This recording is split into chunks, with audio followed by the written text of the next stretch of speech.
एक बार की बात है, गौतम बुद्ध अपने शिष्यों को जिंदगी से जुड़ी अच्छी बुरी चीजों का ज्ञान दे रहे थे। सभी शिष्य उनकी बातों को बहुत ध्यान से सुन रहे थे। उन सभी में एक शिष्य ऐसा था जिसे प्रश्न पूछने की बहुत आदत थी। वो उठकर गौतम बुद्ध के पास गया और उनसे बोला, आप हमें जिंदगी के बारे में जो कुछ सिखा रहे हैं उस सब का क्या फायदा? क्योंकि हम में से बहुत से बच्चों को यह भी नहीं पता कि हमारे जीवन का मूल्य क्या है और यह जीवन हमारे लिए कितना कीमती है। पहले आप हमें यह बताइए कि इस जीवन का मूल्य क्या है। अपने शिष्य की बात सुनकर गौतम बुद्ध अपने कक्ष में गए और एक चमकता हुआ पत्थर का टुकड़ा लेकर आए।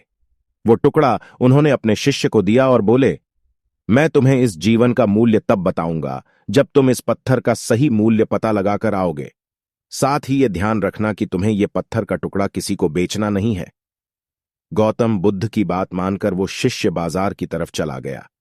बाजार में सबसे पहले उसकी नजर एक फल बेचने वाले पर पड़ी और उसने वो पत्थर उस फल वाले को दिखाया और बोला, इस पत्थर के बदले आप मुझे कितने फल दे सकते हो? फल वाला बोला, ये पत्थर कुछ खास तो नहीं है, लेकिन फिर भी इसके बदले में तुम्हें 10 केले दे सकता हूं। वो शिष्य उस पत्थर को लेकर आगे चला गया। फिर उसे एक सब्जी वाला मिला। बीवी शिष्य ने उस सब्जी वाले से उस पत्थर की कीमत पूछी। सब्जी वाले ने उस पत्थर को ध्यान से देखा और बोला, इस पत्थर की कीमत के बदले में तुम्हें ज्यादा से ज्यादा एक बोरी भरकर सब्जियां दे सकता हूं। इसके बाद वो शिष्य उस पत्थर को लेकर एक सोने के व्यापारी के पास गया। उस पत्थर की टुकड़े की चमक देखते ही उस सुनार ने उसकी कीमत 100 सोने के सिक्के लगाई। शिष्य ने वो टुकड़ा बेचने से मना किया तो वो सुनार उसके बदले 200 सोने के सिक्के देने को भी राजी हो गया, लेकिन शिष्य ने वो पत्थर नहीं बेचा। इसके बाद वो शिष्य एक हीरों के व्यापारी के पास गया और उनके सामने उसने वो पत्थर के टुकड़े को रख दिया।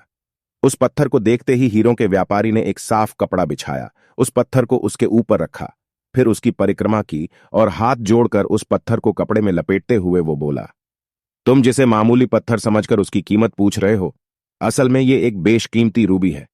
ऐसा रूबी हर किसी को नहीं मिलता। मैं अगर अपना सब कुछ बेच भी दूं तो भी इसकी कीमत नहीं चुका सकता। उस व्यापारी की बातें सुनकर वो शिष्य हैरान हो गया।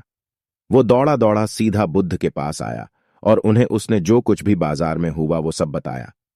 उसकी अचरज भरी बातें सुनकर गौतम बुद्ध बोले, तुम्हारे सवाल का जवाब इस रूबी की कीमत में ही छिपा है।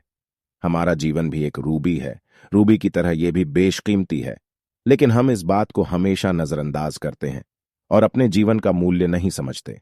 हम दूसरों को देखकर और उनके जैसा जीवन जीने की कोशिश में अपने जीवन की कीमत को कम कर देते हैं।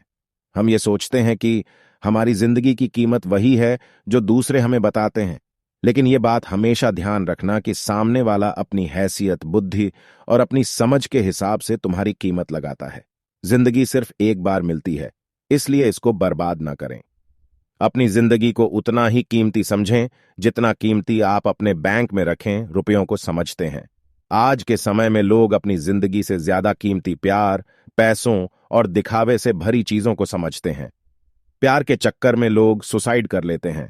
पैसों के चक्कर में ऐसा काम करने लग जाते हैं जिससे उनकी जिंदगी बर्बाद हो जाती है। नाम कमाने के चक्कर में उल्टे सीधे काम करने लग जाते हैं। हमेशा याद रखें कि दिखावा करना जरूरी नहीं है। प्यार दोबारा मिल सकता है, पैसा फिर कमाया जा सकता है, लेकिन जिंदगी को फिर से पाया नहीं जा सकता।